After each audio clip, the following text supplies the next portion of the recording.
Well, hey everybody, welcome to something we're calling Conversations with Friends. My name's Aaron. I'm one of the teaching pastors here at Ada Bible Church, and I am here with my friend Samuel. Dude, how you doing? Hey, I am well. Awesome. I'm well. So glad that we have this opportunity to hang out a little bit. Yeah. And believe it or not, there are some people that are watching that don't know who you are. Really? And so I know, That's right? amazing. It is a travesty is what it is. So could you share just a little bit about who you are and what you do here at Ada Bible Church? Yeah, well, I'll start off. My name is Samuel, like you just said, and I am at Kentwood campus as the men's ministry director. Yeah. I just get a chance to serve the men there and their spouses as well in a way that says, hey, I'm here to support you, here to love you. And also with that, I get a chance to serve with our premarital couples. Okay. We just got done doing a marriage start small group Yeah. and seeing these two couples get ready for the grand crossing of the wedding and then the marriage beyond that. Okay, yeah. So I get a chance to do that and I'm excited. That's great. Dude, Kentwood campus, that's where Yeah. my family attends. Yes. And so Yes. on behalf of the Kentwood community, just grateful for you. Love that you're investing in dudes in our community and marriages. I think that's so important. And man, I'd like to have a conversation, get to Sure. know you a little bit. We've spent a little bit of time together, but honestly not much. Sure. And so here's the idea.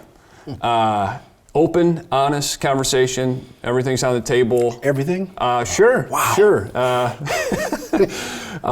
And so I'd love to just ask you some questions about your experience, about your life, and then fire away at me. Sure. Feel free to ask me anything, make me feel uncomfortable, whatever. Okay. So that's the plan. So I want to ask you just to, start off, like, where are you from? Yeah. So I grew up in Northeast Grand Rapids. Okay. There's a little street called Plainfield that actually turns into Division. I don't know if people know that, but Plainfield and, in my community, it was literally townhome after townhome after townhome, Okay. all connected.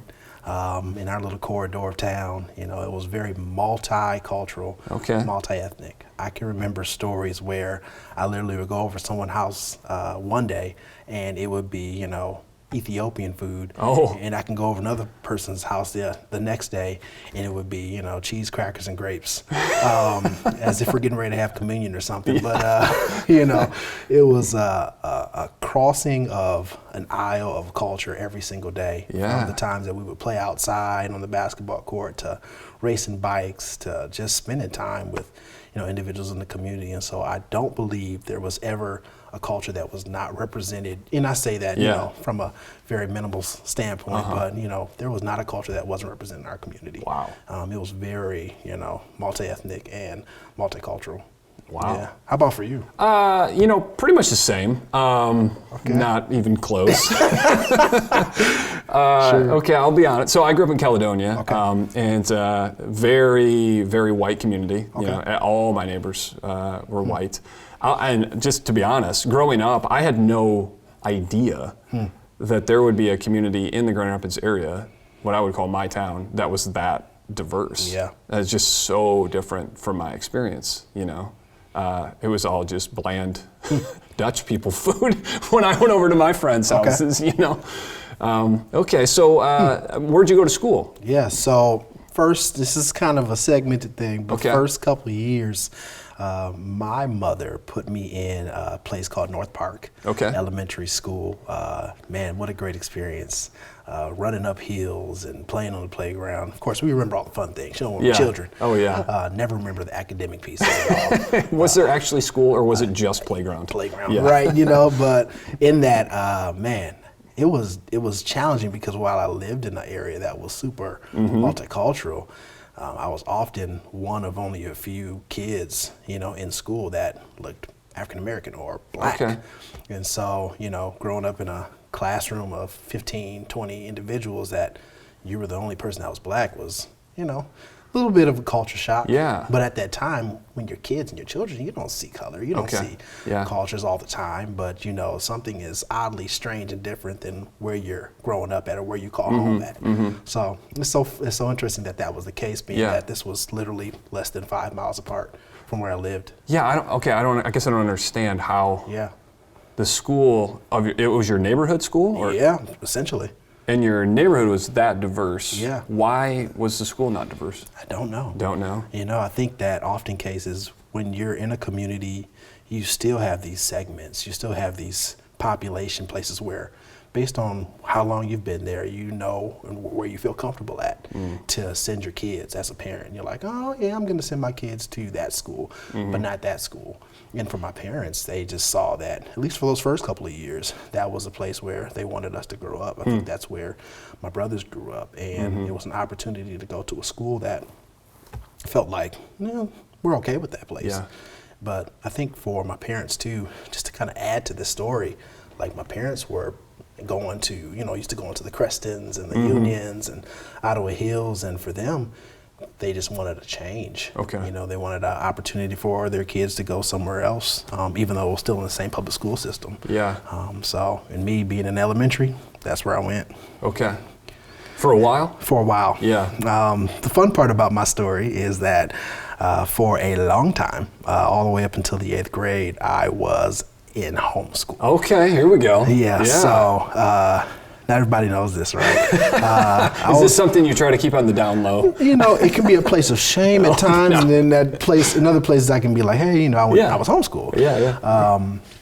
Imagine a black kid in the 90s being pulled out of a public school system and at home learning. Now, my parents were very adamant about a Christian education. Okay. Being where they came from, they really felt like that was the best route to go. Now, at that time, there weren't a lot of Christian educational opportunities when it came to homeschool, but there was a couple. Okay. And so I remember getting on the computer and having my little books that they ordered from the place, and opening up the books and going on the computer and making sure I do my stuff. And I had a Bible class. Wow. And there were a couple times where I remember there were some knocks at the door, and now that I'm an adult, I understood what those knocks were. There were, public safety officers and school officers were like, hey, we noticed your kid's not in this school.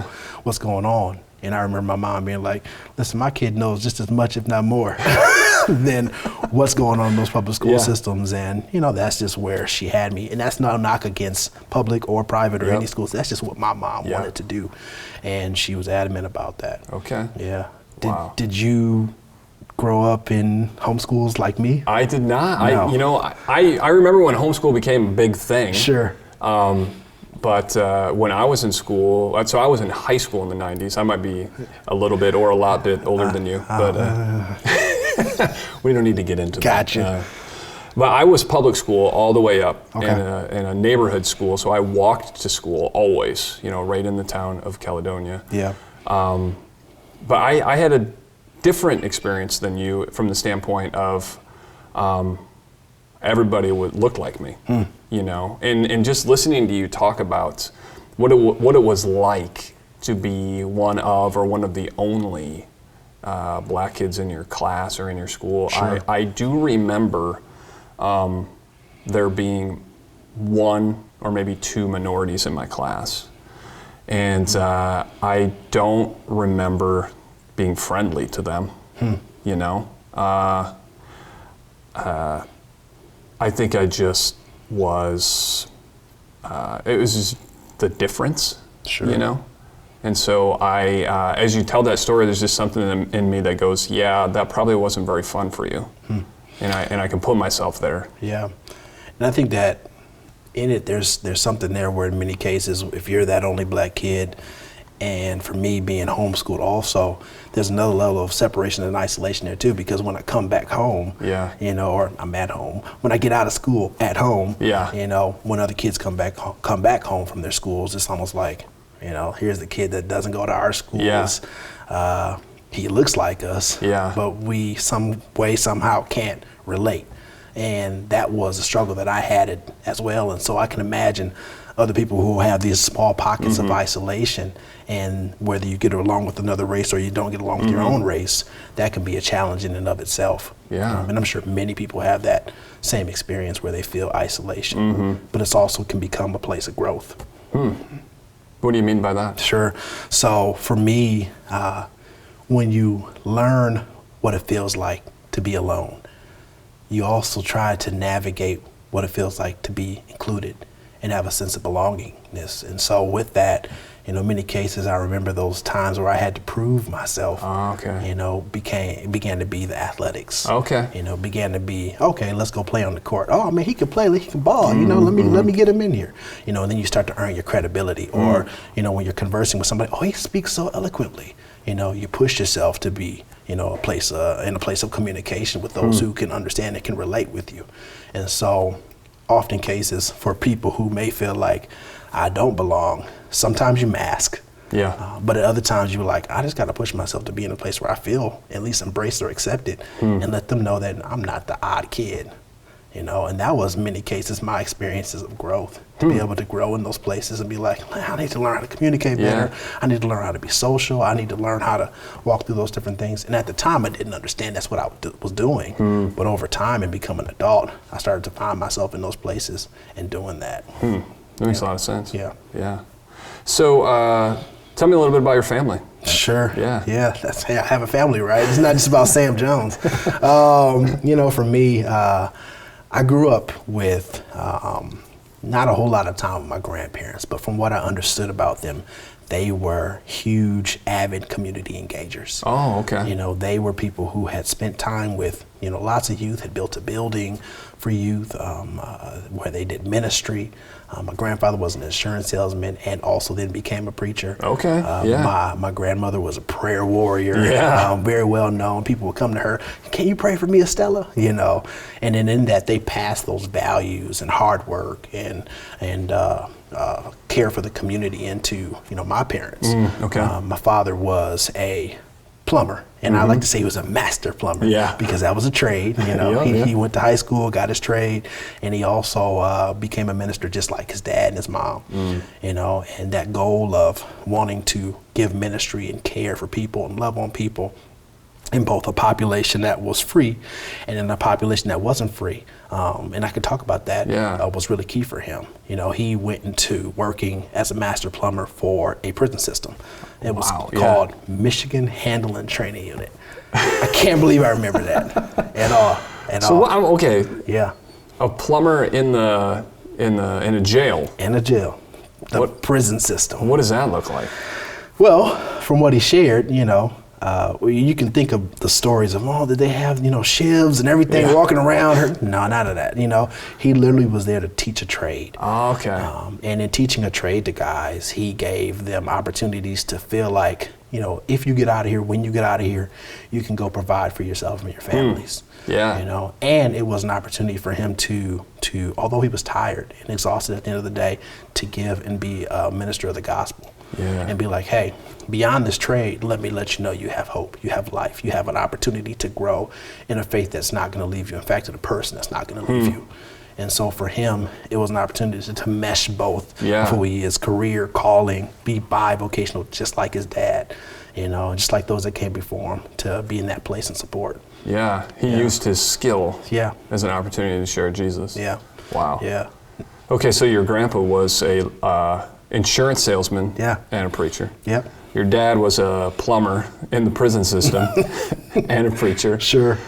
You're at least a third generation preacher. I don't know about your great grandparents. Sure.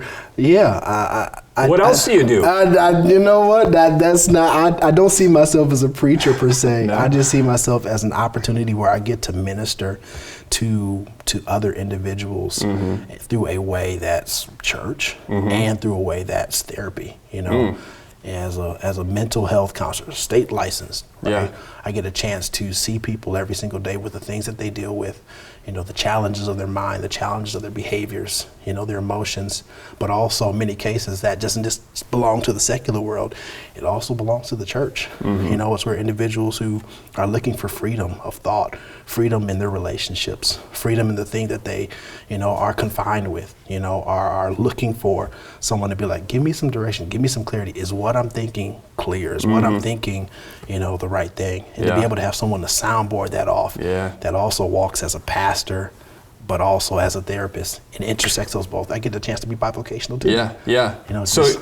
So you are a pastor at Ada Bible Church, and you're a therapist. And you're this is like a pattern in your family. It is. And I'm just I'm noticing that something similar but different in our stories. So I come from, my grandpa was a pastor, just retired, 80 years old. You know, he was a pastor for like 50 years. Wow. And he started out in the family business, which was well drilling, which is similar to plumbing, which is funny, you know. So we're basically the same guy. Sure. But here's the difference that I'm noticing. I wonder what you think about this. He was a well driller until he was 30, and then he left that career and became a full-time pastor. And you're talking about your grandpa and dad and you who took that career forward, and they were a pastor. And why is that? I can give a maybe in Okay. this. Yeah. The maybe is, let's get into this aspect of maybe it is cultural. Okay. You know, maybe it is this culture where, as an African American individual, to throw this in there, you often feel like you have to create various ways of economy or, you know, income Yeah. to be able to not only survive, but maybe potentially even thrive. You know, for your family, you're often thinking about, I need to make sure that we're not just living from check to check, although through most of life you feel like you're living check to check.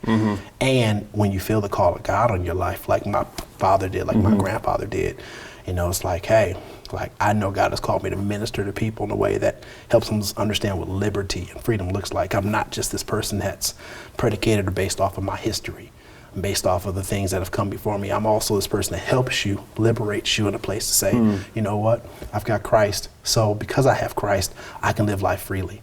And when I get my job and when I have my career, it meshes. And in many cases, we become models for our community to say, you know what, just because I'm in ministry and just because I also have a job doesn't mean I have to choose. I can do both. Oh, okay. You know, and maybe that's cultural, maybe that's just, you know, information passed from person to person to be like, you can do both. You can be bivocational. You can go about doing what God has called you to do. Because I think, you know, when we were talking before about this, is this piece where you see Jesus, you know, calling men away from their jobs and their, you know, livelihoods, you know, Peter and Matthew, tax collector, you know, they have these experiences where they're being called away, but was it potentially a thing where they also did their jobs too? I don't know. You know, I'm not you. You got the information. but you know, there's also these experiences where, you know, as you're a Gentile, you know, and you're like, I'm used to taking care of this responsibility, that responsibility, and I feel like God has called me to maybe do both and not just have to pick. I don't know, maybe it's a cultural thing. That's interesting. You know, just maybe I don't want to generalize, you know, but it seems to be a cultural difference between African American church and a white church. I don't know, but it's interesting to hear you kind of share your thoughts on that. So I remember learning this from you in an earlier conversation. There was a point in your life where you moved from the city out into the country. Sure. What's up with that? We, after my grandparents passed, for my parents, living in townhomes, living in communities that you're often in close spaces, the dream, the desire for home ownership was always part of the goal. Always seen as, man, if I could have a home that looks like thriving. Because you were renting. Correct. We were renting, you know, a townhome. You know, a townhome, I'm talking about itty bitty 2-bedroom. You got 3 kids. It's mom and dad. We're trying to figure it out. And to have an opportunity to be in home ownership from your grandfather, you know, was a goal. And so when we moved out to that rural area, it was a great opportunity to, you know, see what life was like on the other side, you know, and we did that for, you know, a couple of years before reality hit. I'm interested in a couple things here. You said what life is like on the other side. What do you mean by that? Again, you go back to this conversation of, man, what does success look like to you? For us, at least for my family, it was, okay, God has called me to do calling, career. I'm doing that. All right. God has called me to have a place for provision for my family. What does that look like? Maybe a house, maybe a couple cars. Maybe there's some tangible things that we can have that says, man, it's a blessing to be able to be a blessing, right? it also may look like, man, my white brothers and sisters got land, houses, some of the things that I feel like God has promised to me or to my family, and I think God should be able to have that potentially. Yeah. You know, and so not to be in a place of comparison, but you know, talking about equality, equity, all those different things that are very adamant issues now. You know, when you feel like you've taken and lived from a step back, you want to experience what it is to live from a step up or the other side of the fence. I see. Yeah. Yeah, and owning a house was a huge thing for our family. We had never owned a house. Right. And to have it passed down from, you know, our grandparents was huge. And so living in that, you know, it wasn't all roses either. Yeah, because you said until reality hit. Yeah. What do you mean by that? Yeah, I think when you go from a multicultural, multi-ethnic environment to an environment that nobody looks like you, and this is, I'm gonna give you the kid standpoint first. From my view, it's like, all right, I was already isolated and I already had to find my way out and get all these relationships through being all these other things. Now I'm in a place where we're back here again. And nobody looks like me. You know, absolutely no one. Yeah. And mostly, you know, they see us coming down the block in our car, and you know, you get your people that wave, you know, and then you get your people that are like, well, you don't belong here. Oh, wow. You know, and in that experience, you know, there were times where the local grocery store, we would not always go there, you know, because of the experience of, I don't know if it's safe. Really? I don't know if it's comfortable. I don't know if it's the place where people will be like, that's a target, or people will be like, that's a person that they just traveling through. You know, we live here in this community. And in that, it didn't feel always safe. You know, I remember going down the street one day, and on fencing, buildings, you would see the letters KKK. And for me, it was like I know what that is. Yeah. Like, mom and dad told me stories of things that they were experiencing, and like, for you as a child, you're like, now I have a fear-based mentality of, I shouldn't go that far down the street. Or I shouldn't go navigate that because I've heard the stories. Now I see it's actually true. It's a reality. People are saying it, whether it's based on just putting signatures and initials there, or it's a real thing. Yeah. Like, then based on the way that you're treated when you go from a store to an ice cream shop or wherever, you know, some things are starting to be drastically different about things, and it's just based off of what I look like. Yeah. Or maybe how I talk. You have to use the guessing game, but you can kind of zero it in. This is blowing my mind. Yeah. Well, I'm used to hearing stories about racism, mistreatment, KKK from the South. Sure. And from a long time ago. But we're not talking about the 1800s, and we're not talking about the South. We're not even talking about the 60s. We're talking about the 90s. The 90s. In rural West Michigan. Sure. Wow. Yeah, I think in that it's, sometimes you're like, I can't believe that is still happening. Yeah. That's still going on. That's what I'm feeling. Well, I feel like this is my town. Yeah. I mean, and to be clear, the town that town. Yeah. Well, and I should have said that, but as I think about this area, I'm like, this is my people. I grew up here, and I feel two things. I'm kind of shocked that your family would be treated that way, but on the other hand, and I want to be careful with this, I can see it. Now, looking back, I can sense it. I think back to the way some people in my town talked, words they used, jokes they told. Yeah. And I'm going, yeah, it isn't that hard for me to believe that maybe you would be treated like that in rural West Michigan, and that's hard. Yeah. I guess that even brings up another question for me, Aaron, like for you, in the opportunities that you had to go to maybe Afrocentric communities, whether you've been there or not, or maybe in times where you were like, I'm in a place that everybody doesn't look like me. Yeah. And this is maybe not just through your childhood, but through your adulthood. Like, what did that feel like for you, like being in those experiences and environments? Well, to be honest, growing up, it made me feel uncomfortable. There were times where I felt afraid. I think something to my shame and discredit, but just a reality is growing up, I can remember being in environments where I was one of few white people, or maybe I was in a urban area and just feeling like this is unsafe. And I think most of it was just the way, I think I was just uncomfortable because it's so different. And also some narratives that I grew up with, you know? Yeah.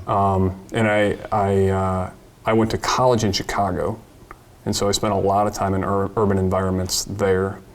And I think what changed for me was just relationships with people. Getting to be a part of some churches that were more diverse just helped me immensely. Yeah. You know? Yeah, and I think that is really the key to all of this, you know, bringing it to kind of the here and now. And what we've been talking about at Ada, there's this piece of it takes relationship. Yeah.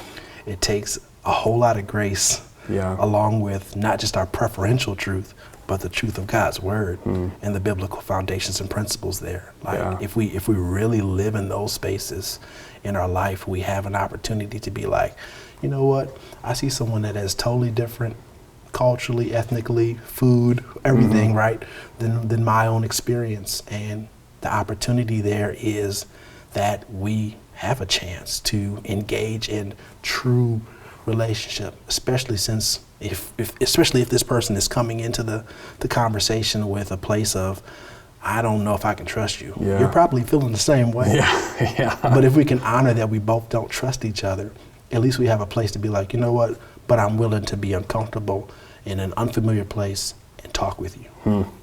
Just like this. I thought you said you couldn't preach. I'm not preaching, I'm being honest. No, I you know? Yeah, no, it's just, it's good, you know? It's good, man. It's true. Yeah. It gives us a starting place, Yeah. the relationship, the conversation, to understand, to grow. Yeah. Wow. So you talked about, you went to Chicago. I did. Yeah. The uncomfortability of transition doesn't stop for me, just being in that rural area. Yeah. There was a time where in my transition to college, I went to Grand Valley State. Yeah. And in my transition to college, that junior year to freshman year from high school to college was tough. Yeah. There was this time where literally my parents, they didn't make it in terms of just economy, keeping the house, keeping the church. They had to move. Wow. Because they lost everything. And that was very hard and difficult for me. I could cry about it. Yeah. You know, because it's like, man, at that time, my parents made it appear like we were okay. Yeah. Because they had a lot of pride in being able to keep things going, keep things at bay.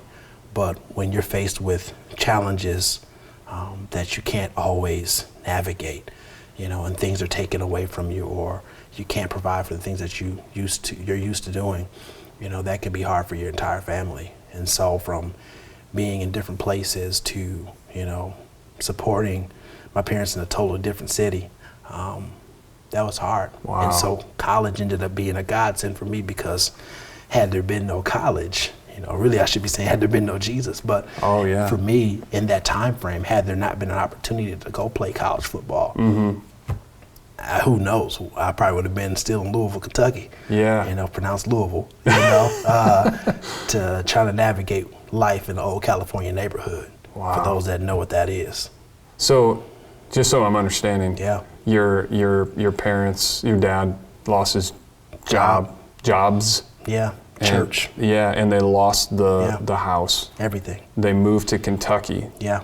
And you bounced back and forth. Yeah. You finished up high school. Yeah. Sometimes on your own. Yeah.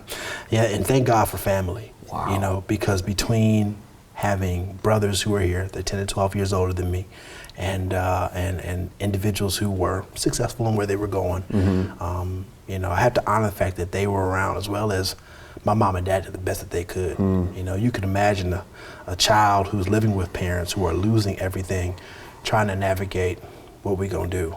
between living in the old California neighborhood and in Louisville, Kentucky, and being here in Grand Rapids, still going to school, trying to transition and navigate what all this looks like.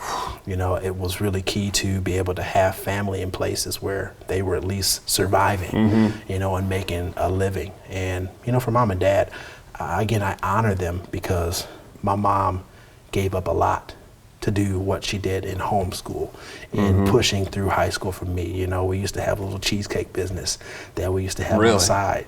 Mom and Son's delicious desserts. Some people even at Ada who went and were teachers at East Campbell know about this. You still make cheesecake? I do not still make cheesecakes. That dream died. But to know that that's how we were making a living, those little things. And Dad was, trying to navigate, how he was trying to live and work through things. And yet I honor him too, because for me, here was a place where everything is gone. Everything is taken away. And now, 10, 20 years later, not 20, but 10 years later or so much, here I am in a position where I have to choose. If God calls me to something similar in ministry, will I say yes? Yeah, wow. And for a long time, Aaron, I said absolutely not, because this is the bottom. This is where someone who served you for X amount of years is now in a place where they could choose not to serve you because they don't have anything to serve you for. In my frame as a young adult, and yet he still served his life. He was faithful. He was a pastor still in a sense. He was a minister still in a sense. He didn't get bitter. And he didn't, and for me, it was like, I could see how God would honor that. But Lord, for me to honor you through taking a route that I do feel called to, but feel like I'm estranged from, was challenging for me. Wow, yeah. It was challenging for me, and yet here I am. Dude, that's an incredible journry. I mean, I'm trying to put myself in your shoes, just trying to think a teenager trying to navigate all that. That's tough. Yeah. But it says a lot about your character and just the support of your family. Appreciate that. I appreciate that. And so then that brought me to Grand Valley. That was a journey where, I remember me and my mom and dad are up here at Allendale. Well, because you're not gonna brag, but you played football at Grand Valley. I did. It was a great opportunity. But like in that, there's so much there. Like it was almost like, here I am. I'm getting ready to show off my skills to the coaches. I'm getting recruited, and other than doing 17 or 18 reps on the bench press, I blew out my hamstring on the 40-yard dash. I'm thinking, I have no scholarship offer. I'm done, you know? And there was only 3 schools at that time that was recruiting me. And for the faithfulness of God, because my story is a story of faithfulness. The faithfulness of God was like, Samuel, you'll still have an opportunity. And I remember going up to that press box, talking to the coach, being like, hey, we heard about your hamstring.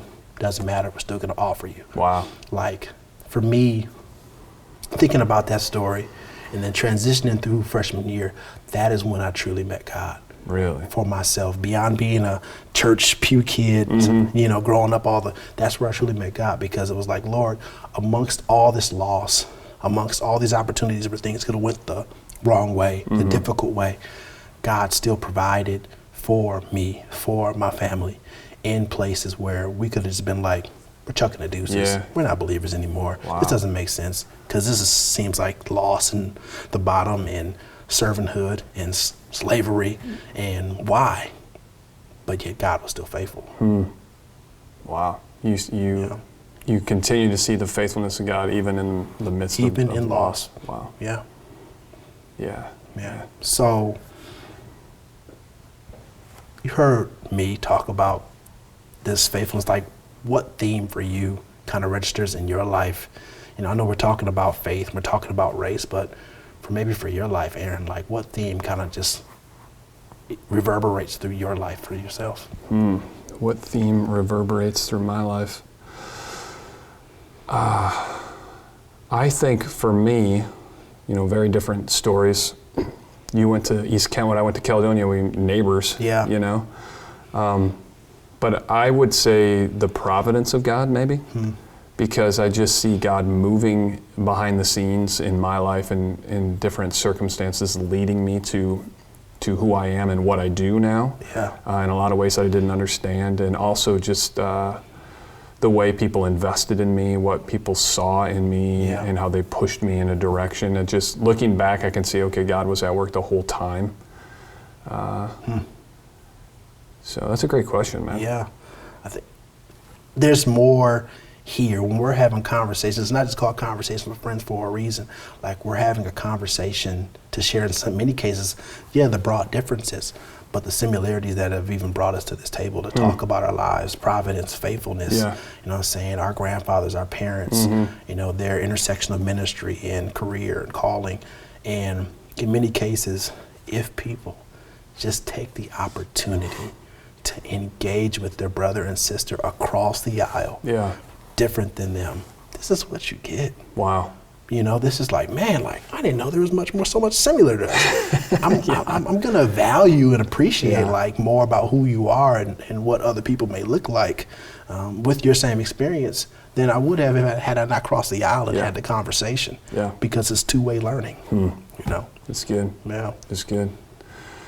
Well, I want to hear a little bit. You have a brand new daughter. I do. So you had this crazy idea in the year 2020. With everything that's going down, I'm going to bring a baby into this world. Who would have known? Who would have known? What's that been like? I mean, little baby Olivia, spelled with an A. Okay. At the top of her name. Yeah. What a joy she is. What a terror at night. What a joy she is. You know, to know that I would be bringing her in a time of divisiveness, in a time where people aren't unified, in a time where people are thinking about this thing over that thing, or that party over that party. It has taught me something. It has taught me that in many cases, in all cases, God doesn't make a mistake when he brings certain children into certain places at certain times. In fact, he brings them as a solution to problems. That is what this time has taught me, because while I could be sitting here rah-rahing about, you know, certain aspects of my cultural appropriation or my thought process about certain things, instead I get a chance to literally leave a legacy for a child and share information to her to make sure that she represents the kingdom of God that we all serve. Wow. Instead of just saying, hey, you're only black and that's all that matters. No, you're black, you're female, and guess what? You get to serve the king just like I do. And every single day, whether it's what you watch on TV, whether it's what I share with you from a book, or whether what you hear mommy and daddy talking about in our private times, you get a chance to learn the scope of that and how we appreciate the God that we serve through all of this. And I think that even at 6 months old, we have to honor the fact that she's being taught all those things and she's listening. Her spirit is listening to all these different pieces, and she's going to pick that up. And she's going to be the one that remembers all these conversations that we have during this time and during this season, not to dishonor what's happening around us, but to honor the fact that beyond all that's happening around us, there's a key here. There's a principle. There's a message that she's going to grow up in, and that she's going to take beyond the moment, beyond this year, that we can't take. Well, here's a question. What can I do? What can we do to give our kids a better shot? I mean, here we are, a white guy and a black guy sitting across the table. To create a better, more unified future for our kids. My thought process is, let them play together. Let them talk. And in letting them talk, let them also hopefully talk about what we talk about. Let it be an open opportunity and setting. I think we're in places where, in many cases, we are teaching our children something. We're letting them experience the world at some pace. But what would it look like, you know, like the Martin Luther King dream speech, to actually apply that day by day and say, hey, you know what? I have to be careful what I teach you and train you on, because I know that you're going to be the broadcaster of my family. You're going to be the broadcaster of everything that you've been exposed to. You're going to share and talk and play in the ways that I'm teaching as a father. In so many cases in fatherhood, we have to be conscious, clear, but conscious about what we're sharing. And then because they have an opportunity to do much more than we do, they go and play with somebody else intentionally that they wouldn't, based on our own preferences. And that's just globally. You know, I think that we have an opportunity to really engage our children, to have those opportunities to play with other kids, learn from other kids, grow from other kids. What did you learn today? What did I teach you today? Because you're a reflection of me. And if our kids are showing reflections of us that aren't representative of the Christ that we serve, we have a lot of work to do. That never happens. No. You know, we have a lot of work to do. Yeah. And I think that that's okay. As being parents on the parent side, when we see reflections of our kids that are not representative of the character of Christ and the character of who we are, you know, it's just a chance to be like, Lord, help my mind, my thoughts, make sure my intents and my motives of my heart are right. And in that, I'm always going to go to the King, to Jesus, to ask him, like, Lord, I didn't serve my neighbor the right way today. I didn't serve maybe even my family member the right way today. Help me to serve them better by representing you. So that way, my kids see what is being modeled, and they then model it to their neighbor and to their friend and to the person that they play in the sandbox with. I think those things are key, man. That's good. That's good. Yeah. Dude, I appreciate this conversation. I mean, it's been really helpful and good for me. And so I just... Me too. Yeah, that's awesome. Me too. I'm just grateful for your honesty, being real, sharing your story. And so thank you. Thank you, Aaron. Yeah, and I just want to say to everybody, I invite you to join us in what we're doing here, which is what we call leaning in, conversation, getting to know each other, being honest. I would invite you to do two things. One, there's another Conversations with Friends with myself and Jason Ross, one of our campus pastors. I invite you to watch that. It's a great conversation. And secondly, I just challenge you to have a conversation like this. Somebody that's different from you that you can learn from. I think it's just really good in expanding our hearts to reflect our God's heart for all people and just the unity that he desires. And so, dude, thank you. And thanks so much for tuning in. And hopefully we'll do this thing again. Let's do it. All right, we'll see you.